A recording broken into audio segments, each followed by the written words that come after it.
Hello বন্ধুরা, অন্নপূর্ণা ভান্ডারের 12 না 13 পাতার ফর্ম ফিল আপের সম্পূর্ণ গাইডলাইন। আপনারা এই গাইডলাইন দেখে ফর্ম সহজে ঘরে বসে ফিল আপ করতে পারবেন। আপলোড করা পিডিএফ অনুযায়ী প্রতিটি পেজে কোন ঘরে কি লিখতে হবে নিচে একদম সহজ বাংলায় দেয়া হলো। আপনারা সহজে দেখে সম্পূর্ণ বুঝে লিখতে পারবেন। প্রথমে যাবেন পেজ 1। পেজ 1-এ দেখবেন ফ্যামিলি আইডেন্টি পরিবারের পরিচয়।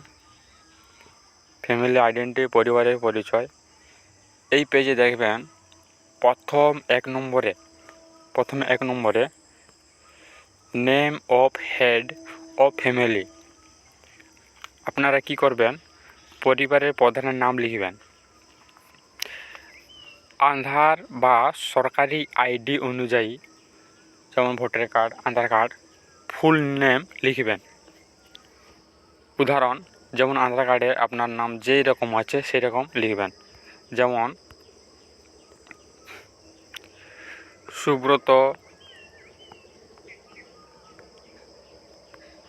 সুব্রত হালদার।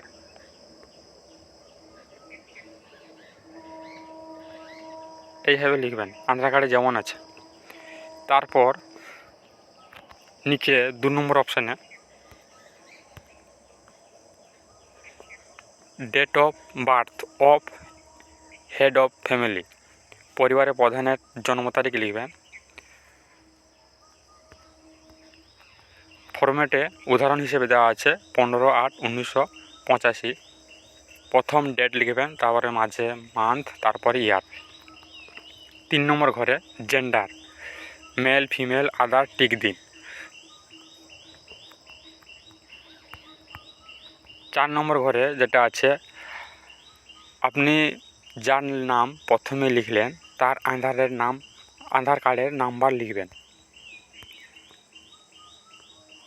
এই ঘরে লিখবেন, ঘর আছে আপনারা দেখবেন পিডিএফ আকারে, সেই ঘরে লিখবেন। তারপরে 5 number household ID of digital ration card. Digital ration কার্ডের হাউস হোল্ড আইডি লিখবেন।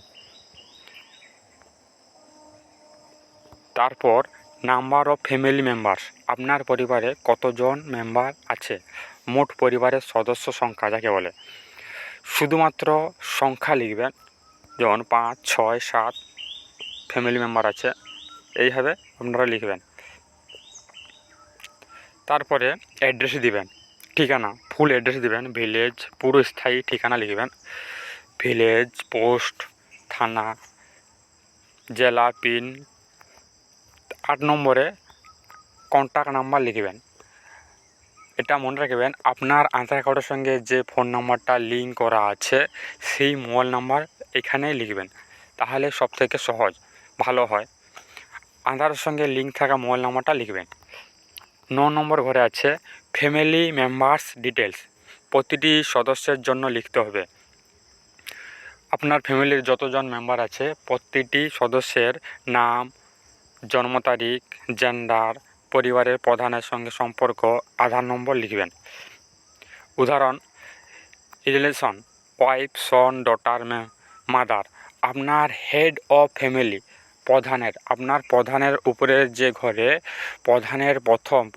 আপনার পরিবারের প্রধান হেড অফ ফ্যামিলির প্রধানকে, তার সঙ্গে আপনার কী সম্পর্ক, ওয়াইফের সম্পর্ক না সনের সম্পর্ক, ছেলের সম্পর্ক না কন্যার সম্পর্ক না মায়ের সম্পর্ক।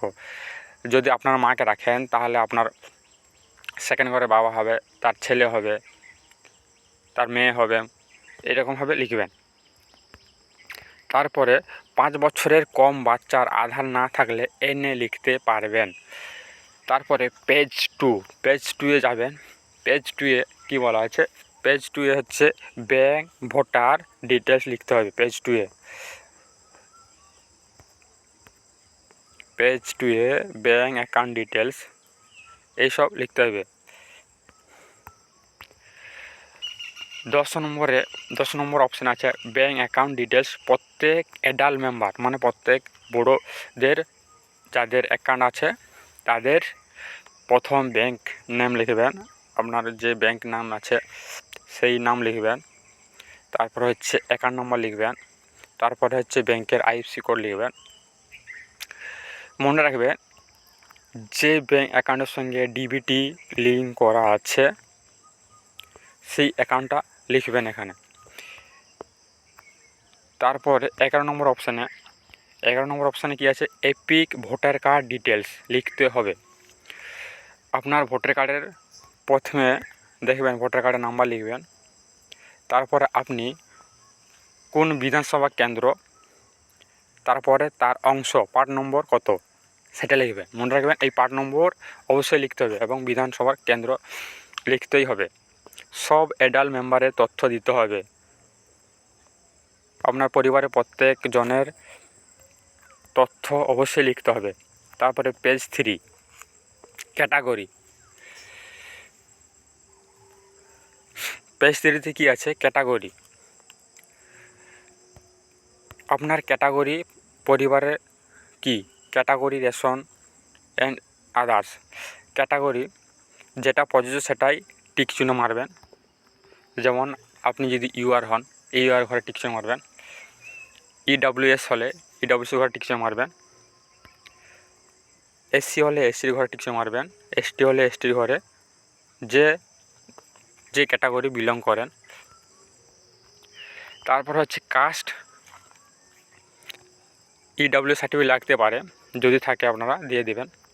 তারপর ration card section, digital ration card আছে কি না। যদি ডিজিটাল রেশন কার্ড থাকে তাহলে ইয়েস, যদি না থাকে নো লিখবেন।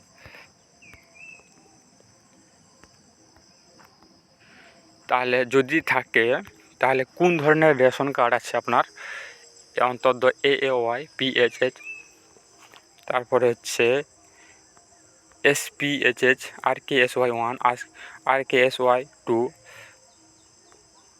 এগুলাই টিকচিহ্ন মারবেন, শুধু টিকচিহ্ন মারবেন। মাসিক রেশন কার্ড তোলেন কি না, যদি তোলেন তাহলে অবশ্যই ইয়েস, যদি না তোলেন নো। অবশ্যই তোলেন। এসেট সেকশন, বাড়িতে 3তলা বাড়ি তার বেশি পাকা রুম আছে কি না, যদি আছে 3তলা বা তার বেশি তাহলে ইয়েস, যদি না থাকে নো। জমি আছে কি না, যদি থাকে প্রত্যেক পরিবারে জমি আছে তাহলে ইয়েস লিখবেন। জমির পরিমাণ দিবেন। জমির পরিমাণ হচ্ছে ডেসিমেলে লিখবেন। যেমন উদাহরণ 15 ডেসিমেলস, 20 ডেসিমেলস, 5 ডেসিমেল, যেমন আছেন আপনাদের তেমনি লিখবেন এখানে। তারপরে আছে গাড়ি আছে কি না, 4 চাকার নন কমার্শিয়াল গাড়ি থাকলে লিখুন। যদি থাকে তাহলে ভেহিক্যাল নাম্বার দিবেন। তারপর হচ্ছে মডেল নাম্বার দিবেন।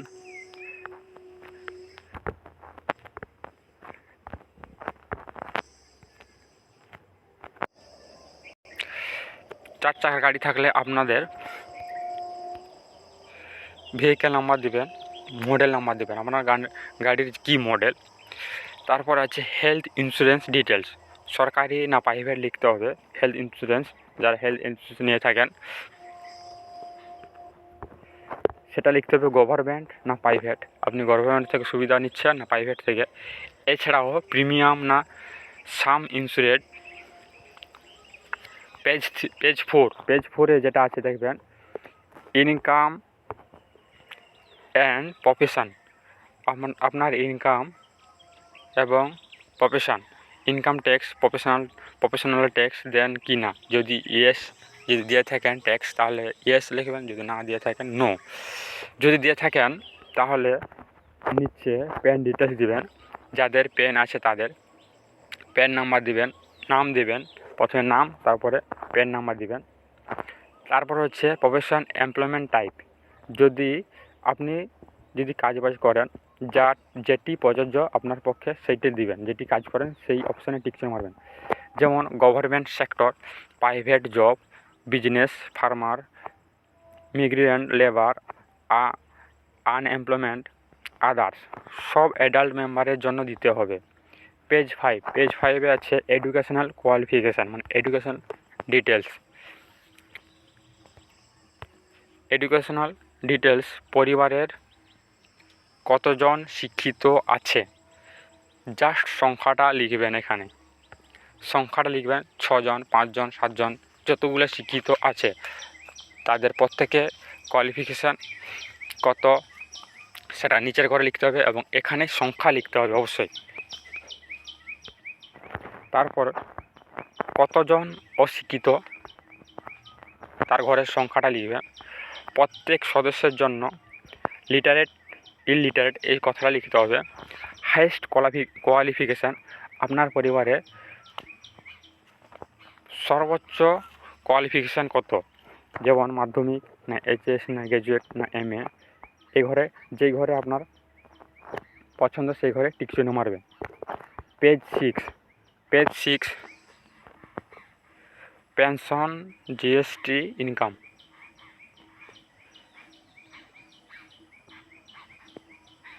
পেনশন জিএসটি ইনকাম কোনো সদস্য এমএলএ এমপি মন্ত্রী ছিলেন কি না, যদি ছিলেন তাহলে অবশ্যই ইয়েস, যদি না তাহলে নো এর ঘরে টিক চিহ্ন মারবেন বা না এর ঘরে টিক চিহ্ন মারবেন। থাকলে মেম্বার নাম্বার লিখুন। তারপরে গভর্নমেন্ট পেনশনার, যদি আপনার গভর্নমেন্ট পেনশন পান তাহলে ইয়েস, যদি না পান তাহলে নো লিখবেন। থাকলে পেনশন স্লিপ লাগতে পারে। তারপর জিএসটি রেজিস্টার, যদি জিএসটি দিয়ে থাকেন তাহলে ইয়েস, যদি না দিয়ে থাকেন নো। থাকলে জিএসটিআইএন লিখুন, নাম্বার লিখুন, যে জিএসটিআইএন নাম্বার থাকে সেটা লিখতে হবে। টোটাল অ্যানুয়াল ফ্যামিলি ইনকাম, আপনার পুরো পরিবারের বছরে মোট আয় কত সেটা লিখতে হবে। তারপরে পেজ 7 আছে আধার আইডি ট্রাইব্যুনাল কেস। আধার কার্ডস যেমন কেসিসি কিষাণ সম্মান যোজনা নিধি, আর্টিসান কার্ড, স্টুডেন্ট কার্ড যদি থাকেন তাহলে যদি থাকে তাহলে সেই ঘরে সেই অপশানে টিক চিহ্ন মারবেন এবং লিখতে হবে ID card number, issue date এবং ইস্যুইং অথরিটি, কোথা থেকে ইস্যুইং হয়েছে এবং ডেটটাও অবশ্যই লিখবেন।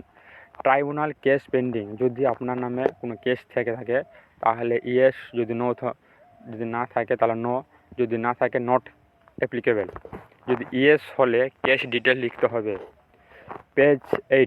পেজ 8 চিলড্রেন স্কুল ডিটেলস, আপনার পরিবারে কতজন শিশু স্কুলে পড়াশোনা করে, যদি করে তাহলে প্রত্যেক পড়ুয়ার বাচ্চার নাম লিখবেন, ক্লাস, স্কুল নেম, যেই স্কুলে পড়ে শিশুরা সেই স্কুলের নাম লিখবেন।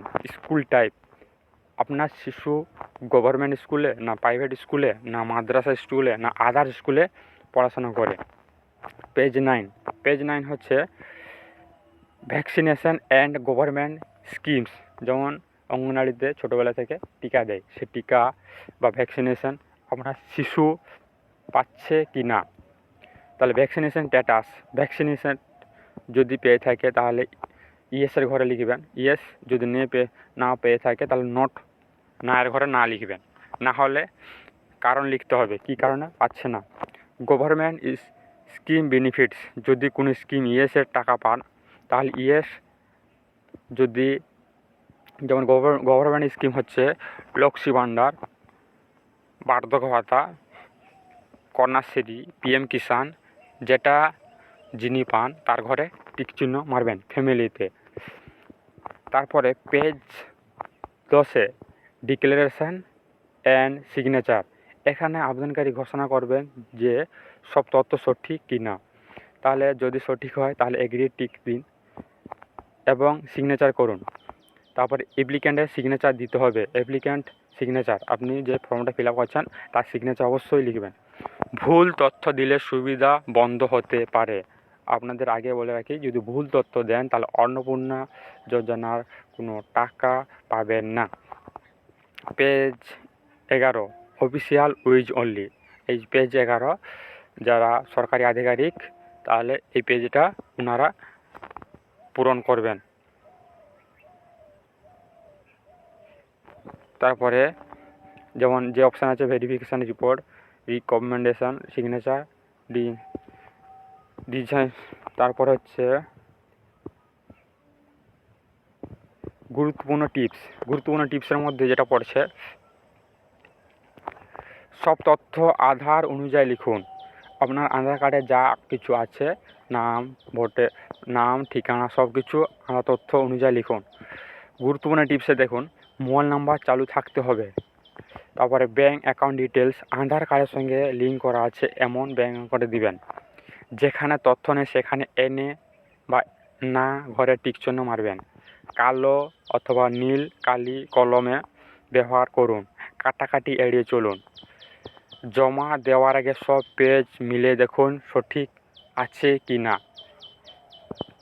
আমার ভিডিওটি ভালো লাগলে অবশ্যই লাইক, শেয়ার এবং সাবস্ক্রাইব করবেন। এবং পরবর্তী ভিডিও এবং পিডিএফ আকারে এই পেজটি পেতে গেলে আমাকে অবশ্যই কমেন্ট করুন। তাহলে আপনাদের কাছে এই পিডিএফ, যে অন্নপূর্ণা যোজনার পিডিএফ আপনাদেরকে দিয়ে দেবো।